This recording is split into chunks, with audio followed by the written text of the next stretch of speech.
All right, guys, so here is my May update, just kind of giving you a lay of the land. You'll notice that I have all this landscape fabric here. That is a project that I'm working on.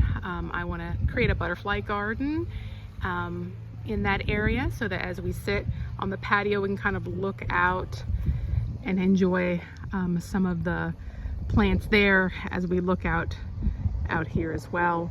I will add a flagstone path here, and I'll have to augment this garden bed because it's probably really too curvy, to be honest, but then that will give me an opportunity to add more plants over here. So but I will take you through what's been growing and how things are doing, and if you've kind of kept up with the previous videos, you'll probably notice some of the changes that have taken place. So I hope you guys enjoy it. So next up here is a Spartan juniper, and this will get about maybe 15 to 20 feet. Cold hardy, does well in the heat, but does not like wet feet, so definitely needs to be planted in well draining soil. Here, just some little gem boxwoods, either like a dwarf boxwood. I think they max out at 2 or 3 feet. I've got a newer one there. Here is Mexican bush sage, and so it's making a little progress since last month's video. Here's my rudbeckia, or black-eyed Susan, starting to flower. Definitely getting bigger here. And this is a salvia heatwave variety, and this is definitely taken off in the last month. So it was much smaller. If you look at the April video, it was tiny. And I'm gonna tell you what, I mean, it's spring, so I haven't really had to water, but I have not watered this except for maybe the first week that I put it in the ground. And then here in the back is a autumn sage, and then I did add this little guy that's been on the struggle bus, and I've just had him in a pot, but this is a sunshine ligustrum, and I'm hoping that you know, it'll be happy here. We'll see how it does. Here I have a crepe myrtle, and if you remember last month's video, it was it was pretty bare, but a lot of these bare branches have started to fill in, so I'm going to still just give it some time.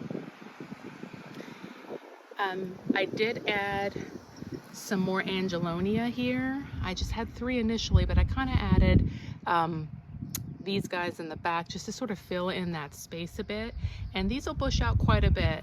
I think to about like 18 to 20 inches if I'm not mistaken. Don't quote me on that though, but definitely if you can see, some of these are quite tall here. I'll have to sort of pinch those back to get them to become a little bit more full, so I definitely plan on getting that done. To make it more look like this. This is also an Angelonia. It's just a different kind of color. So wanting to go from something like this to this. So, and I think I'll achieve that by pinching back the plant. And then some dwarf yaupon hollies. And then my asters decided to, you know, bloom a little here in the spring, but in the fall is when these guys show off. But you can kind of get a visual now for what those blooms will be like. They're these just beautiful purple daisy-like blooms, and definitely offers some interest to your garden or your landscape when everything is kind of starting to, I guess not die down, but go dormant. This is just showing off.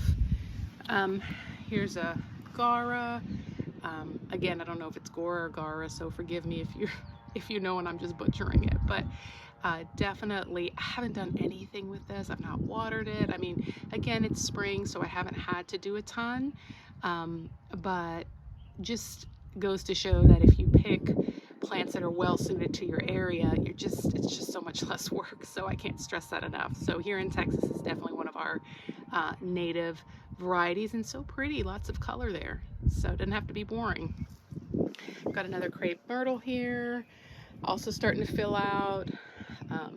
And then here's that blue mistflower that I was a little worried wouldn't maybe make it, but it has since just filled in here and is doing very well. And this is definitely a butterfly magnet. I went to the botanical gardens in Austin recently, the Ladybird Wildflower Center, the Ladybird Johnson Wildflower Center, and this thing, they had a lot of these mistflowers. They were just full of all the butterflies, more than any other plant I saw there, to be honest. And so again, some yaupon hollies, another aster there.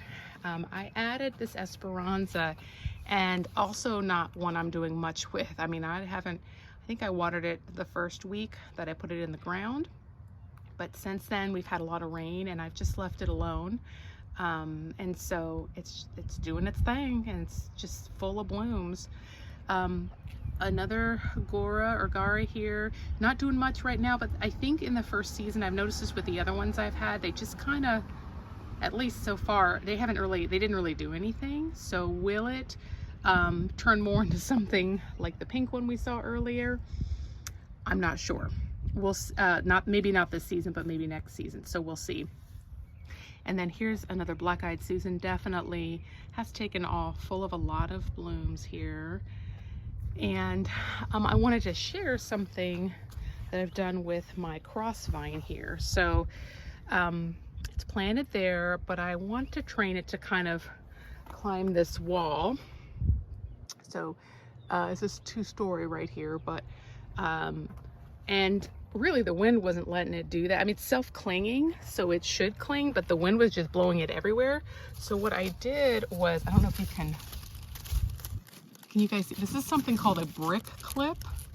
And essentially it's a clip, it doesn't nail into anything, it just clips onto your brick. I can't really, there's the, kind of see like the bottom is sort of, kind of like spring loaded. I will show you, I'll make sure to cut away to a more decent shot of this thing, but I have just tucked those branches while they're young into there, and I'll have to make sure I remove this before it starts to damage the plant, because definitely this is limited space right here, but it's definitely held it in place enough to where it's starting to really stick to that wall. So yeah, so that's what I'm doing there. Here is that Japanese yew. I'll have to trim back or prune back those dead branches. So I don't know, maybe it'll make it. We'll see. I'm just gonna leave it for now. I've got these nandina, dwarf nandinas, and so let's talk about this. It's definitely can be an invasive species in a lot of areas, and so I think this variety included. So what I will need to do now that the flower buds are forming is to cut them off and to throw them away in the trash, not to compost these, because the whole idea is that birds eat this and then deposit the seeds in other areas, and then this overgrows more native plants and obviously has an impact on the local ecology. So I will cut these flower stems off, and we'll hopefully keep that from being a problem. And so, but these, I will say, for all their issues, they're pretty drought and cold tolerant, and I really don't do much. Will I replace? I've got 1, 2, 3, and I've got another one. Will I replace these in the future? I don't know. I'm open to it. I'm looking for something that stays under about 3 feet, because I got a big window here, and something I could do in a mass planting. So if you got any suggestions, let me know. Here is that mum. It was pretty sad when I planted it last month. I just saved it from the fall, but it's really coming back just nicely, really nicely. It'll fill out quite a bit, I suspect, and then in July I will trim it back so that it'll have a nice fall display. So I've got one there, and then I've got another one on the other side. Here is a pyramidal boxwood. Again, I've got one on the other side.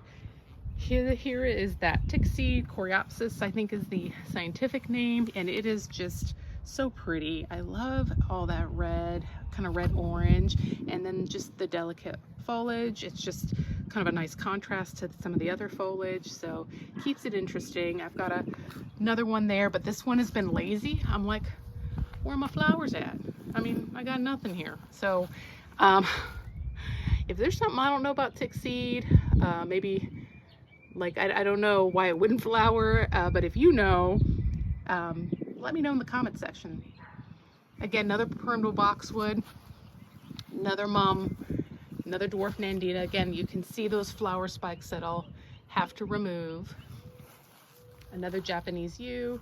Probably need to prune this because it's looking like you know, Charlie Brown Christmas tree, so it's not really attractive like this, real leggy.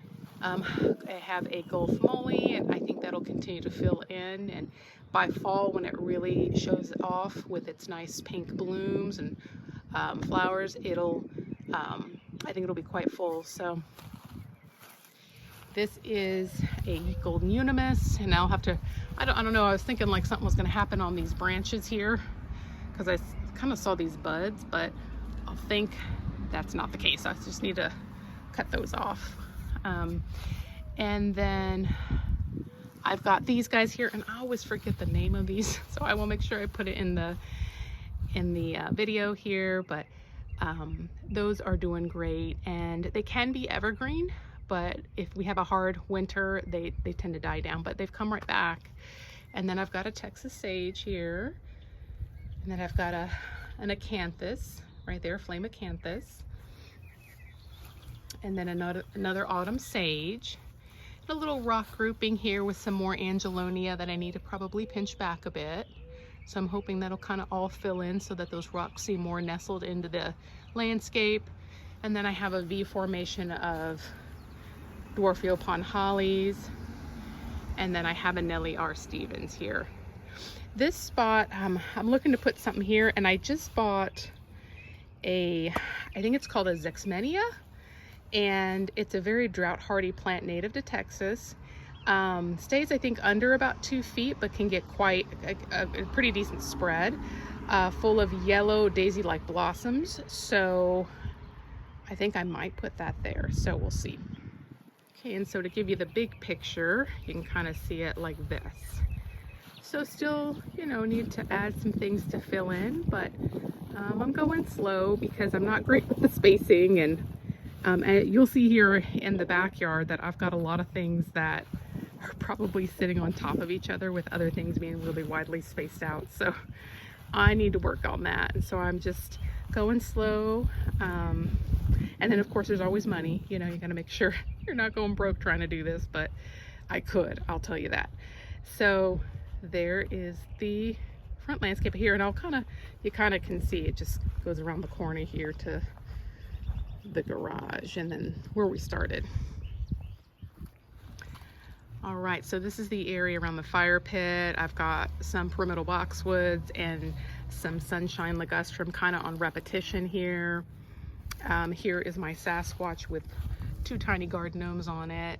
And my mom can't stand that I have these garden gnomes, but I think it kind of adds a little bit of whimsy.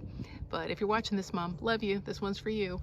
And so as we go around the corner here, I've got that Japanese maple, which is doing great. And I have got my blue CHALKSTIck here. And this guy's looking a little worse for the wear, to be honest with you. I don't know if you can kind of see some of the yellowing and stuff, but I think it's just all the rain we've had. It's in a very fast draining media, so that it doesn't hold water, but I think it'll be fine once it starts heating up and there's less precipitation, because I just leave it out here, but we will see. And then here's my desert rose, which looks like I've got some brown leaves. I don't know if it's trying to flower. Looks like it might be. So, but there's that. And then there's that pencil cactus called fire sticks, that variety. And then this is a blazing saddles mangave. All right, and again, I've got 3 Spartan junipers here. I have also got some catmint here, and they're looking real ratty because of all this rain, so I'm gonna have to shear back those blooms and it might bloom again for me this season, or it might not, but it'll look a lot better. Here I've got another fall mum that I just went ahead and put in the ground, and so far it's doing well. And then here is that mealy blue sage, and it's just happy. Here's where I was talking about with my spacing. You see my dwarf yaupon holly, and then my other dwarf yaupon holly, and then I'm like, got a little space here. It's on top of this one here. So I really need to work on my spacing a bit. I mean, the goal is for things to really fill out and there not to be a lot of space between them, but you do need to give the plant some room to really shine, and so I'm working on that. Here along the front, I've just got this liriope, which is like a type of, it's like a bulb, and it does have purple blooms in the summer. And then I've got 2 autumn sage here, and those will fill in nicely. Here's that Gaura that was all floppy. It's still a little floppy, but boy, it is tall, and so it really, you can't really appreciate a whole lot of floppiness unless you're just real close to it. But it just, yeah, it's just a little lower to the ground, because if you did watch last month's video, I planted this, I think, more in the mulch than in the actual soil, which is not a good idea, but the plant is overcoming, and so I think we'll be okay. Here I have another black-eyed Susan, and you can see the other one over here. And then along the back, I have got a seagreen juniper, which will get about 5 to 6 feet. And I added another Esperanza, but this one is called Fire Bells. And so it has kind of these red blooms. We've got a bloom right here, so you can kind of see the color it'll be. So that'll be really pretty. And this will get, like I said, also 5 to 6 feet. And then this acanthus, I believe, also gets about 5 to 6 feet. So I'm hoping that I've left enough room for everything to kind of, you know, between this one, the seagreen juniper, and the Esperanza in the back, for everything to kind of fill in. So we will see there. And then here's some more spacing issues. You can see again another mealy blue sage, yaupon holly, they're best friends. That's why they're like that. And then a cat mint that I need to, it's really looking ratty. It never really did a whole lot so far this season. So I'm gonna just kind of cut it down and see if I can get it to come back. Another mum from the fall that I installed, another yaupon holly. I don't think I mentioned much about this tree last time, but this is a Chinese pistache, and I wanted to talk a little bit about this because if you're looking for trees, do not get a tree with what we call a slingshot. Okay, you see this Y?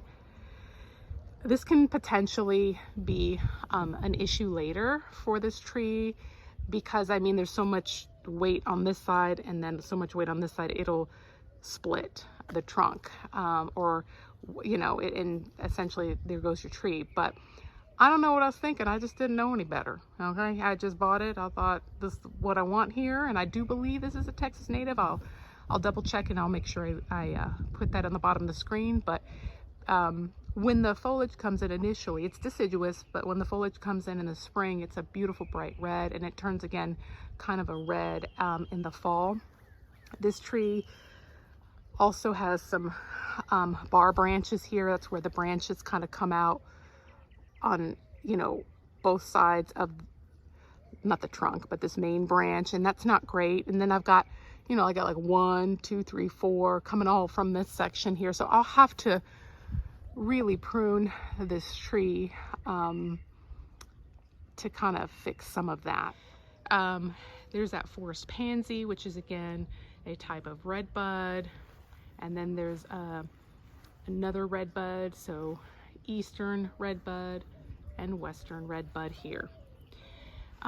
Here I've got 1, 2 dahlias, and as expected, now this dahlia is doing okay. This one's got like powdery mildew and all the things. I think all the rain has really kind of messed with it, and so we'll see if it makes a comeback. I might need to spray it with some neem oil. I don't know if you can kind of see some of that. It's looking pretty rough, so we'll see. And then I've got another dwarf yaupon in V formation, and then I added a Maximilian sunflower here. So I got this guy. It was pretty small, but it's grown quite a bit. And this is actually a perennial sunflower, and the blooms are much smaller than your standard one. But it'll come back, and I think the height is about 6 feet, so that's about the height of my fence. So I think that'll be pretty there. So here you can see that fall aster. Here I've got another Gaura that I installed this season, so pretty tiny still compared to the other ones. I have another seagreen juniper. Here is that Zexmenia that I was telling you I might put in the front. You can see the blooms. I think these really do best in full sun, otherwise they get pretty leggy. But this has a pretty nice sort of spreading habit. And so I think it'll fill in that area nicely without overtaking the dwarf yaupon hollies in the front. So we'll see. Another acanthus here. And then I've got a liriope, non-native. I think I've probably talked about this one to death, but definitely almost struggle bus. You can see all the, I think this is the chlorosis on the leaves, which is just, it's just not getting the nutrients it needs. And it's, I think primarily that's happening because it's struggling in this alkaline soil. And but it's alive, and I'm gonna leave it there. And but just, you know, just something to be aware of about these. They're very beautiful. They flower in the spring and the fall, but can be a bit of a challenge in more alkaline soils. Another liriope, and then another Mexican bush sage. Here is my desert willow, and so it has started to flower out, and so the hummingbirds just love these. It's got those tubular flowers, and so it's just doing its thing. And I mean, just such pretty leaves, you know, just different than your standard tree. Got these nice linear leaves, skinny. So I'll have to give it a little love here. I think I've got some, well, I know I've got some crossing branches here. So this is not great for the tree, and so I will have to probably get rid of this one here, this branch. So I'll work on that. Here I've got purple coneflower that I did add. I've got another coneflower here. This is a different variety. I don't know if it's a cultivar of the purple coneflower or not, but I've got the two there. And then I added that Texas star hibiscus right here. I started these from seeds in the late winter, and we've had some hail, so it's kind of got some damage to it, but it's doing pretty good. And again, this is one that gets quite tall, about 6 feet, but huge blossoms, like 5-inch blossoms. And so really kind of cool when it does flower. It may not flower this be in its first season in the ground, but maybe next year. Another Gulf molly here. If you're wondering what all this is sort of part of my drainage system. I've got a catch, I don't know, catch basin, I think is what this is called, right here, and it runs into a French drain which is buried along my entire fence line. And then I've got another catch basin there, but I've got a driveway on the other side of this fence essentially, and so water really pulls down, or used to pull down here, but I've got this set up, and the rocks just kind of help keep some of the mulch at bay, and so that's what I've got there. And then I've got my, you know, yucca here, so it's just not doing anything with it, it's just there looking cool. And then here I have got my red yucca, and it's starting to flower, and so that's cool. And these are, like, you know, super low maintenance. Like, you don't have to do anything but cut off the flower spikes, and then the base of it stays, you know, it's evergreen, so it just stays. So you have some interest in the winter with this, but it can take full sun, very drought tolerant. And you probably have seen these commercially because of their low maintenance. I've got some lantana here. I've got some more here. Again, with the spacing, I'm like, I don't know what I'm thinking here. I think, well, I had another Gulf molly here that I was hoping would come back, but I've since replaced it with a bicolor iris. But that Gulf Mully, I mean, it really would take up a lot of space here. So that's probably why I put that there. But you see, I don't know what I'm thinking here. But the good news about these lantana is they can really spread out a bit. So it might make up for my spacing issues. Another Gaura here, and then here is this little gem magnolia, and it is blooming and it smells so good. So super pretty. I just enjoy it. Blooms like in the spring and the fall, so it's always smells so good when that happens. And then just look at these seeds. Like, I just think that's really cool looking. It's like almost ornamental. So pretty. Right, and so here I have got two in the back here. I've got two crossvines, and these guys were very leggy, and I kind of had them grow. I had a downspout here, and I had them growing kind of along that downspout, but they were real leggy. So I'm trying to do that brick clip thing here.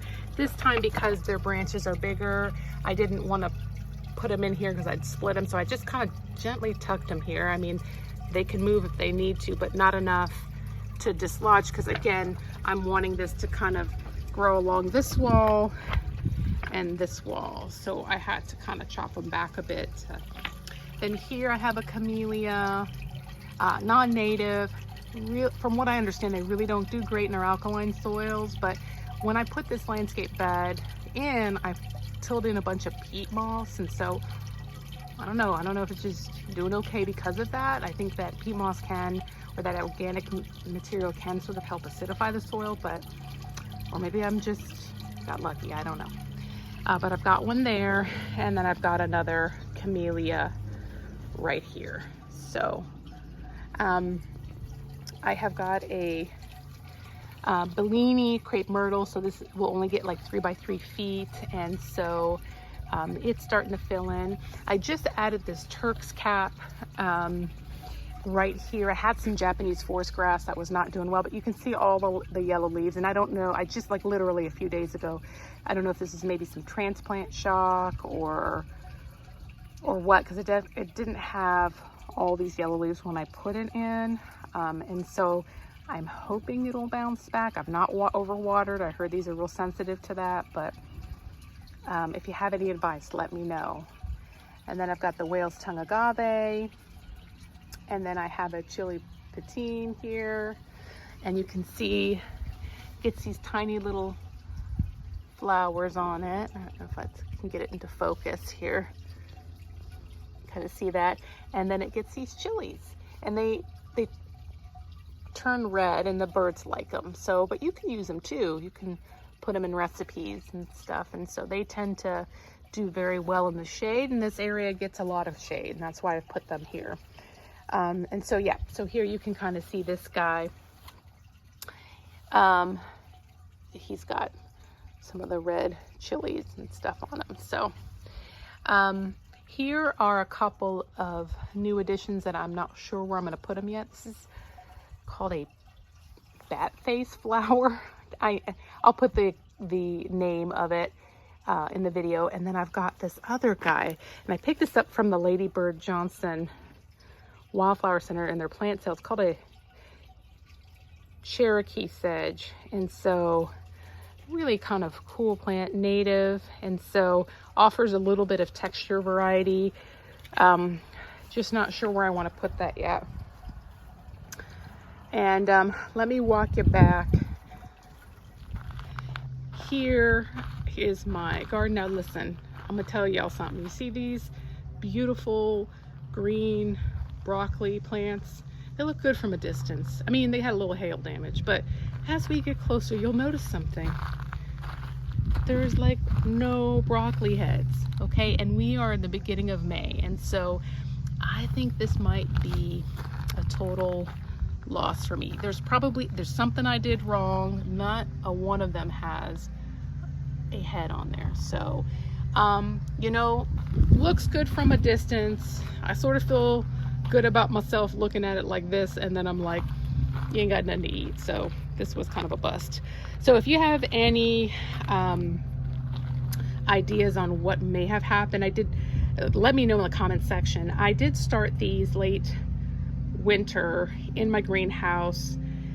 There was a small heater in there. I don't know if it just got too cold or what could have happened, but I started them from seed. So definitely would appreciate anyone's input here. I've got some spinach here.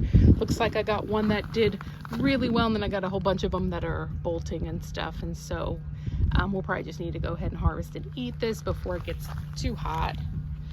And then here are my tomato plants. I've got this is a black prim, and I've got some fruit already setting on it here, and so we're doing good there. This one is a Sun Bright, and it's setting some fruit there, and then I have got a Cherokee purple, which I don't see any fruit yet, but it's got some blooms on it. And so hopefully it'll start soon. This is just a giant cilantro that's bolted. It's kind of a volunteer, and this is another coreopsis. If you're wondering like why I've added these flowers here, it's just to attract the pollinators to the area. Here I've got strawberries, 3 strawberries, and then a couple of cucumber plants here, and they're doing things. I mean, there's little cucumbers happening. So, and then I've got corn. And so I was really kind of worried about this because I was like, what's going to happen? And it sure did happen. It happened to the point where I had to like remove almost half of the plants and thin out half the plants because the vast majority of the seeds germinated. So, which is great. And so, so far so good. I put these in, it's like exactly 1 month ago. So these are 1 month, and I sow them again directly into the ground.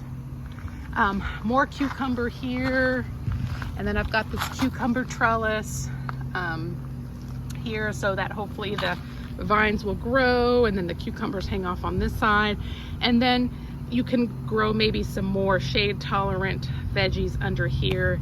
I took all my lettuce out because it was bolted and bitter, and so didn't see any point in leaving it in. This is another cilantro that's bolted. I've got some basil over there and some parsley. And then in the keyhole garden, I have got a bunch of kale, which is looking real happy, and some shallots. And so, and then I've got this like sweet potato thing in here that it was like kind of a experiment of my husband's. You can kind of see the leaves of it, but essentially this keyhole garden helps with water retention, not to the point of root rot, but helps maintain some decent moisture levels. But then also in terms of fertilization, it's like a central compost bin. You put all the stuff in there, like kitchen scraps and so on, that you would normally put in a regular compost bin, but you put it in the center, and then you water it in here, and then the water diffuses out with the nutrients. So so I'm new to this. This is my second season with it. This is a spot that doesn't get a ton of sun, so I can't really put anything that's really requires like 8+ hours of sun. This gets maybe 6. But I think next year or even this fall I might put my lettuce more over here, since it is a little bit more sensitive to our Texas sun, and just see how it does. All right, that was my May update for you. I hope you guys enjoyed it, and y'all take care.